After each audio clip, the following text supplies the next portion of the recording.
Hello friends, ತಮಗೆಲ್ಲರೂ ಕೂಡ ಜ್ಞಾನಕಾಶಿ ಅಕಾಡೆಮಿಗೆ ಸ್ವಾಗತ. ಈ ಒಂದು ಕ್ಲಾಸ್ನಲ್ಲಿ 9ನೇ ತರಗತಿಯ ಬಹುಪದೋಕ್ತಿಗಳು ಈ ಒಂದು ಚಾಪ್ಟರ್ಗೆ ಸಂಬಂಧಿಸಿದ ಎಕ್ಸಸೈಸ್ 2.5 ಡಿಸ್ಕಸ್ ಮಾಡ್ತಾ ಇದ್ವಿ. ಇಲ್ಲಿ ನಾವು ಈ ಒಂದು ಎಕ್ಸಸೈಸ್ನಲ್ಲಿ 4ನೇ ಪ್ರಶ್ನೆವರೆಗೆ ಡಿಸ್ಕಸ್ ಮಾಡಿದ್ವಿ. ಇವಾಗ ಮುಂದುವರೆದ ಪ್ರಶ್ನೆಗಳನ್ನು ಡಿಸ್ಕಸ್ ಮಾಡೋಣ.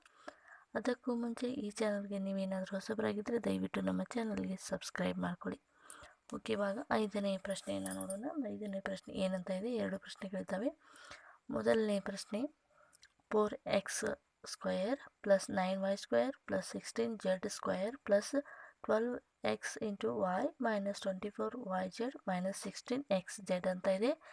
ಈ ಒಂದು ಬಹುಪದೋಕ್ತಿ ಏನಿದೆ, ನಿತ್ಯ ಸಮೀಕರಣಕ್ಕೆ ಹೋಲುವಂಥ ಒಂದು ಏನು ಕೊಟ್ಟಿದ್ದಾರೆ, ಪಾಲಿನಾಮಿಯಲ್ ಅಥವಾ ನಿತ್ಯ ಸಮೀಕರಣವನ್ನು ಕೊಟ್ಟಿದ್ದಾರೆ. ಈ ಒಂದು ಸೂತ್ರವನ್ನು ಅಪವರ್ತಿಸಿ ಅಂತ ಹೇಳಿ ನಮಗೆ ಪ್ರಶ್ನೆಯನ್ನು ಕೇಳಿದ್ದಾರೆ. ಟೋಟಲ್ 2 ಪ್ರಶ್ನೆಗಳನ್ನು ಕೂಡ ನಾವು ಸಾಲ್ವ್ ಮಾಡಿ ನೋಡೋಣ.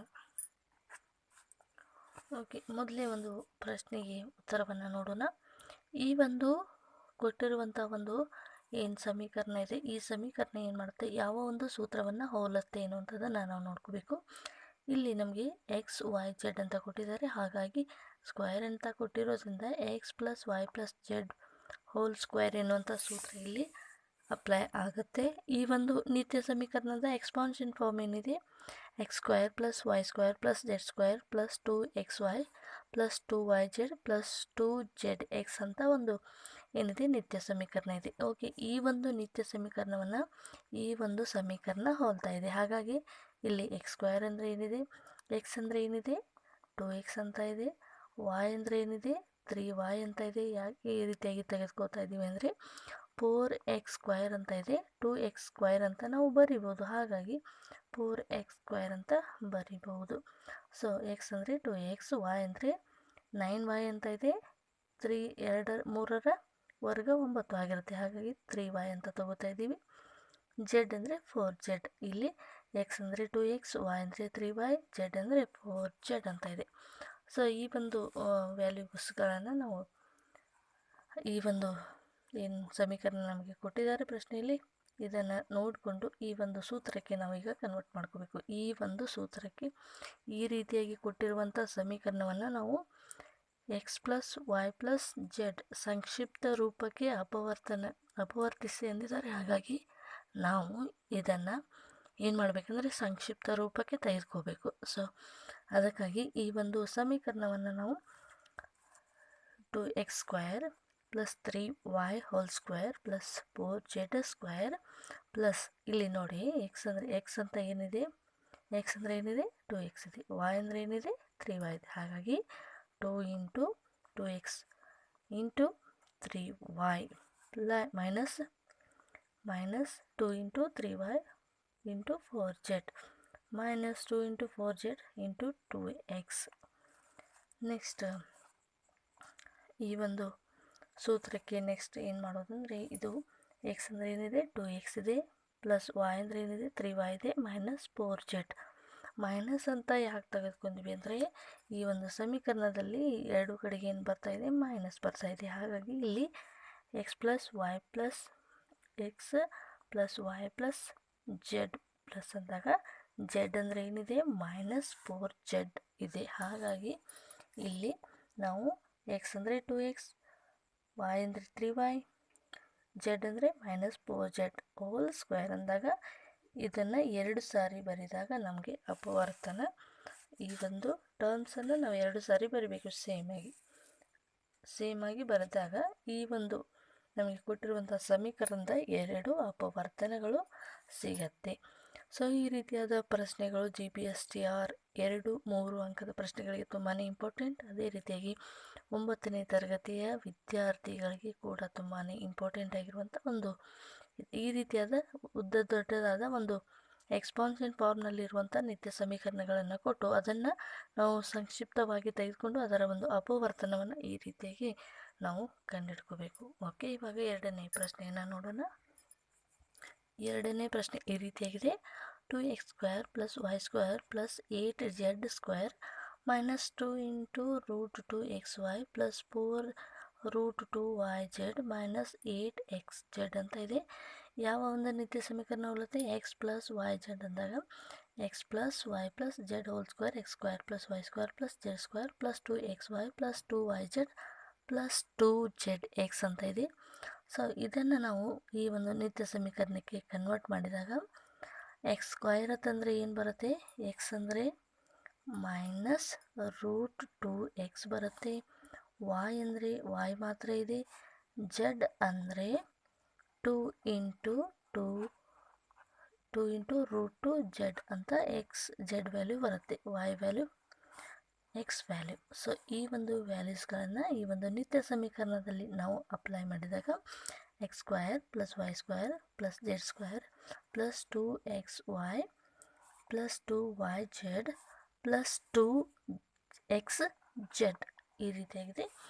ಈ ಒಂದು ಸೂತ್ರಕ್ಕೆ ನಾವು ಇದನ್ನು ಕನ್ವರ್ಟ್ ಮಾಡಿದಾಗ √2 into minus √2 into x plus y plus 2 into √2z whole square ಅಂದಾಗ ಇದನ್ನು 2 ಸಾರಿ ನಾವು ಸೇಮ್ ಆಗಿ ಬರೆದಾಗ ನಮಗೆ ಈ ಒಂದು ಸಮೀಕರಣದ ಅಪವರ್ತನ ರೂಪಗಳು ಈ ರೀತಿಯಾಗಿ ಸಿಗುತ್ತೆ. ನೆಕ್ಸ್ಟ್ 6ನೇ ಪ್ರಶ್ನೆ, ಈ ಕೆಳಗಿನ ಘನಗಳನ್ನು ವಿಸ್ತೃತ ರೂಪದಲ್ಲಿ ಬರೆಯಿರಿ.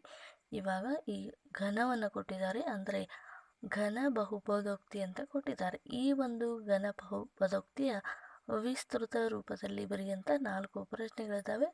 ಇವುಗಳನ್ನು ಒಂದೊಂದಾಗಿ ನಾವು ಸಾಲ್ವ್ ಮಾಡ್ತಾ ನೋಡೋಣ. ಈ ರೀತಿಯಾಗಿ ಪ್ರಶ್ನೆಗಳಿದ್ದಾವೆ, ನೋಡ್ಕೊಳ್ಳಿ. ನೆಕ್ಸ್ಟ್ ಸಾಲ್ವ್ ಮಾಡೋಣ. ನೆಕ್ಸ್ಟ್ ಸಾಲ್ವ್ ಮಾಡೋದೇ ಆದರೆ 6ನೇ ಪ್ರಶ್ನೆಯಲ್ಲಿ ಮೊದಲನೇ ಪ್ರಶ್ನೆ ಈ ರೀತಿಯಾಗಿದೆ. 2x ಪ್ಲಸ್ 1 ಹೋಲ್ ಕ್ಯೂಬ್ ಅಂತ ಇದೆ. ಇಲ್ಲಿ ನಾವು ಏನಂತ ತಗೋಬೇಕು? X plus y whole cube ಅಂತ ತಗೋಬೇಕು. ಅಂದಾಗ x plus y whole cube ಅಂದಾಗ x cube plus y cube plus 3xy into bracket x plus y ಎನ್ನುವಂಥ ನಿತ್ಯ ಸಮೀಕರಣ. ಇದನ್ನು ನಾವು ಅಪ್ಲೈ ಮಾಡ್ಕೋಬೇಕು. ಎಕ್ಸ್ ಅಂದರೆ ಏನಿದೆ? 2x ಇದೆ. ವೈ ಅಂದರೆ 1 ಇದೆ. ಹೋಲ್ ಕ್ಯೂಬ್ ಆಗುತ್ತೆ. So 2x cube plus 1 cube plus 3 into 2x into 1 ಅಂದಾಗ into bracket 2x plus 1. So 8x cube plus 1 cube plus 6x into bracket 2x plus 1. Next 8x cube plus 1 cube plus 12x square plus 6x ಅಂದಾಗ ಇಲ್ಲಿ 8x cube plus 12x square plus 6x plus 1 ಎನ್ನುವಂಥದ್ದು ಈ ಒಂದು ಘನಗಳ ಒಂದು ವಿಸ್ತೃತ ರೂಪ ಈ ರೀತಿಯಾಗಿದೆ. ಎರಡನೇ ಪ್ರಶ್ನೆಯನ್ನು ನಾವು ನೋಡೋದಾದರೆ ಎರಡನೇ ಪ್ರಶ್ನೆ ಕೂಡ ಈ ರೀತಿಯಾಗಿದೆ. 2a minus 3b whole cube ಅಂದಾಗ x minus y whole cube x cube minus y cube minus 3xy into bracket x minus y. X ಅಂದರೆ 2a ಇದೆ, ವೈ ಅಂದರೆ ಮೈನಸ್ 3b ಇದೆ.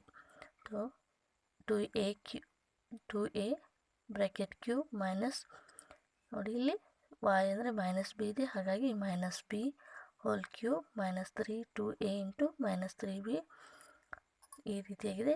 X 2a minus minus plus ಆಗುತ್ತೆ 2a minus 3b ಅಂತ ನಾವಿಲ್ಲಿ ಬರ್ಕೋಬೇಕು. Next minus next 8a cube minus 27b cube minus 18ab into bracket 2a minus 3b ಎನ್ನುವಂಥದ್ದು.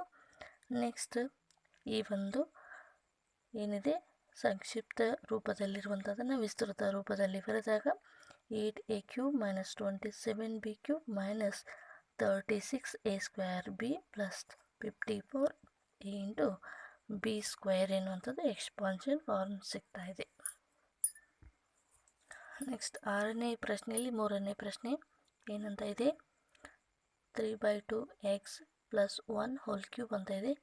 X plus y bracket cube ಅಂದಾಗ x cube plus y cube plus 3xy into bracket x plus y ಅಂದಾಗ x ಅಂದರೆ ಏನಿದೆ? 3/2x ಅಂತ ಇದೆ.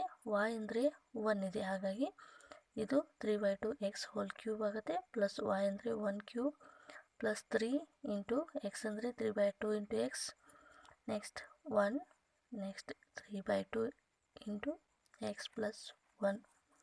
Okay, ಇವಾಗ ನಾವು ನೋಡೋದಾದರೆ 3ರ ಘನ 27, 2ರ ಘನ 8, X cube 1 cube 1 cube 3 ಮೂರಲೆ 9 9/2 8 X. Next ಈ ಒಂದು term as it is. Next ಈ ಒಂದು ಎಕ್ಸ್ ವಿಸ್ತೃತ ರೂಪವನ್ನು ನೋಡಿದರೆ 27/8 X cube plus 1 cube plus 27/4 x square plus 9/2 into x plus 1 ಎನ್ನುವಂಥದ್ದು ಈ ಒಂದು ವಿಸ್ತೃತ ರೂಪ ಆಗಿರುತ್ತೆ. ನಾಲ್ಕನೇ ಪ್ರಶ್ನೆ, x minus 2/3 into y whole cube ಅಂತ ಇದೆ.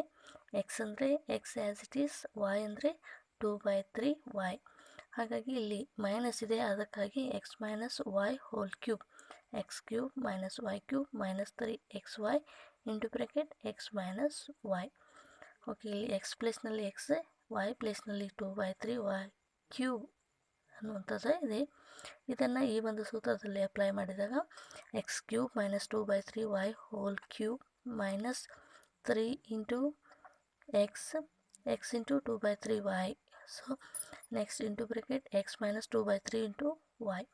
ಎಕ್ಸ್ ಕ್ಯೂಬ್ ಮೈನಸ್ 2ರ ಘನ ಎಷ್ಟು 8, 3ರ ಘನ 27, y cube as it is 3 cancel ಆಗುತ್ತೆ.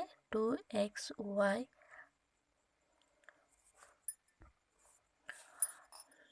2xy ಇಂಟು ಎಕ್ಸ್ ಅಂದಾಗ 2x²y. ನೆಕ್ಸ್ಟ್ ಅಗೇನ್ ಉಳಿದಿರುವಂಥದ್ದು 2 into 2 4, 3 as it is, y into y square. Okay, ಈ ಒಂದು ಸಮೀಕರಣದ ಈ ಒಂದು ಘನದ ವಿಸ್ತೃತ ರೂಪ ಈ ರೀತಿಯಾಗಿದೆ. X cube minus 8/27 y cube minus 2x²y plus 4xy² divided by 3 ಎನ್ನುವಂಥದ್ದು ಈ ಒಂದು ಘನದ ವಿಸ್ತೃತ ರೂಪ ಆಗಿರುತ್ತೆ. ಓಕೆ, ಈ ಒಂದು ಎಕ್ಸಸೈಸ್ನ ಮುಂದಿನ 7ನೇ ಪ್ರಶ್ನೆ ಈ ರೀತಿಯಾಗಿದೆ.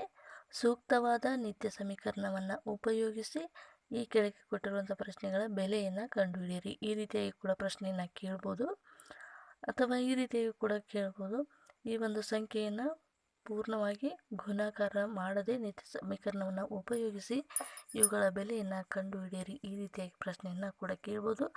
ಈ ರೀತಿಯಾದ ಪ್ರಶ್ನೆಗಳು ಎಕ್ಸಾಮ್ನಲ್ಲಿ ಮಲ್ಟಿಪಲ್ ಚಾಯ್ಸ್ ಕ್ವಶನ್ನಲ್ಲಿ ಸುಮಾರು ಸಾರಿ ಎಕ್ಸಾಮ್ನಲ್ಲಿ ಕೇಳಿದ್ದಾರೆ. ಹಾಗಾಗಿ ತುಂಬಾ ಇಂಪಾರ್ಟೆಂಟ್ TET ಎಕ್ಸಾಮ್ಗೆ, ಸೊ ಅಥವಾ GPSTR ಅಥವಾ 9ನೇ ತರಗತಿ ವಿದ್ಯಾರ್ಥಿಗಳಿಗೆ.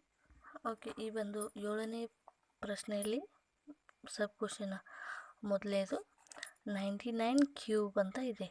99 ಕ್ಯೂಬನ್ನು ನಾವು 99 ಇರುವಂಥದ್ದನ್ನು 100 - 1 ಅಂತ ಬರೀಬೋದು. ಹಾಗಾದರೆ ಎಕ್ಸ್ ಅಂದರೆ 100 ಅಂತ ತಗೋಣ, ವೈ ಅಂದರೆ 1 ಅಂತ ತೆಗೆದುಕೊಳ್ಳೋಣ. ಇವಾಗ ಈ ಎರಡು ಫಾರ್ಮ್ನನ್ನು x minus y whole cube ಅಂತ ತಗೋಬೋದು, ಹೌದಲ್ವ. 99 = 100 - 1 ಅಂತ ಆದರೆ ಇದನ್ನು ನಾವು ಎಕ್ಸ್ ಮೈನಸ್ ವೈ ಅಂತ ತೆಗೆದುಕೋಬೋದು. ಓಕೆ, ಇಲ್ಲಿ ನೋಡಿ 99 ಇದಕ್ಕೆ ಕ್ಯೂಬ್. ನೆಕ್ಸ್ಟ್ ಇದನ್ನು ಎಕ್ಸ್ ಮೈನಸ್ ವೈ ಕ್ಯೂಬ್ ಅಂತ ಬರೀಬೋದು. ಸೊ ಅಂದಾಗ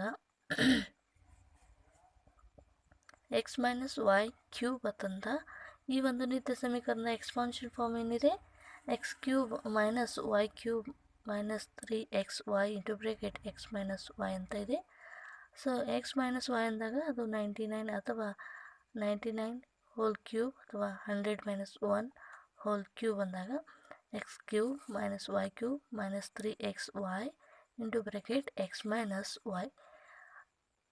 ಈ ಒಂದು 100ರ ಘನ ಎಷ್ಟಾಗುತ್ತೆ, 1ರ ಮುಂದೆ ಎಷ್ಟು ಜೀರೋಸ್ ಬರೀಬೇಕು, 6 ಜೀರೋಸ್ ಬರೀಬೇಕು. 1 ಕ್ಯೂಬ್ 1 ಇದೆ, 100 into 3 300 into bracket 100 minus 1. So ಇಲ್ಲಿ ಇರುವಂಥ ವ್ಯಾಲ್ಯೂಸ್ಗಳನ್ನು ಅದೇ ರೀತಿಯಾಗಿ ಬರ್ಕೋಬೇಕು. Next minus 1 as it is. 300 into 100 ಅಂದಾಗ 30,000 ಆಗುತ್ತೆ. 300 ಇಂಟು ಮೈನಸ್ 1 ಅಂದಾಗ ಮೈನಸ್ ಮೈನಸ್ ಪ್ಲಸ್ 300 ಆಗುತ್ತೆ. ಸೊ ಈ ಒಂದು ಎಲ್ಲವನ್ನೂ ನಾವು ಏನು ಮಾಡಬೇಕಂದ್ರೆ ಇಲ್ಲಿ ನೋಡಿ ಮೈನಸ್ ಇದೆ, ಇದು ಮೈನಸ್ ಇದೆ, ಇದು ಏನಿದೆ ಪ್ಲಸ್ ಇದೆ. ಸೊ ನಾವು ಯಾವ ರೀತಿಯಾಗಿ ಮಾಡಬೇಕು, ಮೊದಲನೇದಾಗಿ ಡಿವೈಡ್ ಇದ್ದರೆ ಡಿವೈಡ್ ಮಾಡಬೇಕು, ಮಲ್ಟಿಪಲ್, ನೆಕ್ಸ್ಟ್ ಅಡಿಷನ್ ಸಬ್ಸ್ಟ್ರಾಕ್ಷನ್. ಅಂದರೆ ಇಲ್ಲಿ ಅಡಿಷನ್ ಮತ್ತು ಸಬ್ಸ್ಟ್ರಾಕ್ಷನ್ ಮಾತ್ರ ಇದೆ.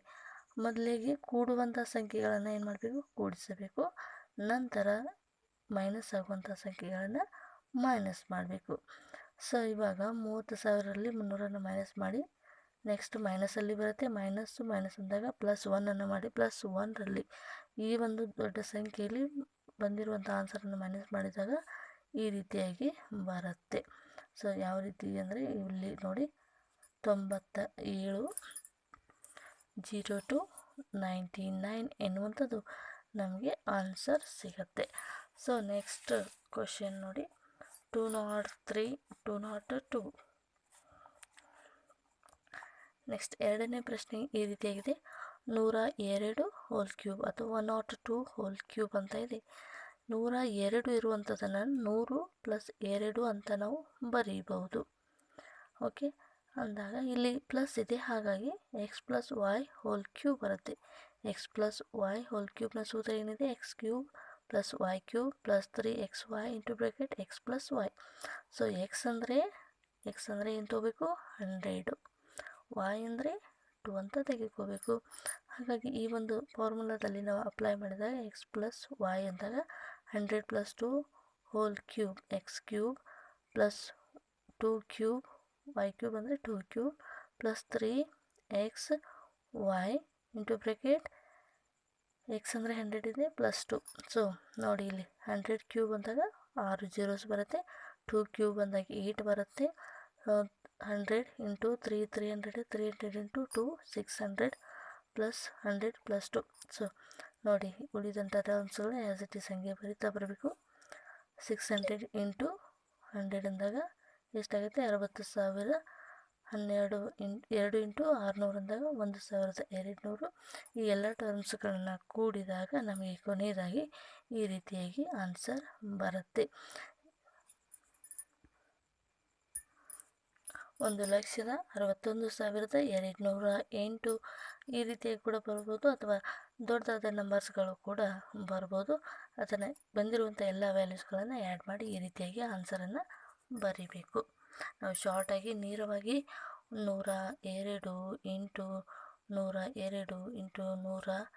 102 ಈ ರೀತಿಯಾಗಿ ಮಾಡೋಕ್ಕಿಂತ ಈ ಒಂದು ಸೂತ್ರವನ್ನು ಅಪ್ಲೈ ಮಾಡಿದಾಗ ಈಸಿಯಾಗಿ ಬರುತ್ತೆ ಎನ್ನುವಂಥದ್ದು ಈ ಒಂದು ನಿತ್ಯ ಸಮೀಕರಣ ಈ ರೀತಿಯಾಗಿ ನಮಗೆ ಯೂಸ್ ಆಗುತ್ತೆ. ಸೊ ಈ ಒಂದು ಪ್ರಶ್ನೆಯಲ್ಲಿ ಕೊನೆಯ ಪ್ರಶ್ನೆ ಈ ರೀತಿಯಾಗಿದೆ. 998 ಹೋಲ್ ಕ್ಯೂಬ್ ಅಂತ ಇದೆ. ಸೊ ಇದನ್ನು ನಾವು ಯಾವ ರೀತಿಯಾಗಿ ಬರೀಬೋದು ಅಂದಾಗ 1000 - 2 ಅಂದಾಗ 998 ತಾನೇ ಬರುತ್ತೆ. ಅದಕ್ಕಾಗಿ 1000ರಲ್ಲಿ 2ನ್ನು ಮೈನಸ್ ಮಾಡಬೇಕು.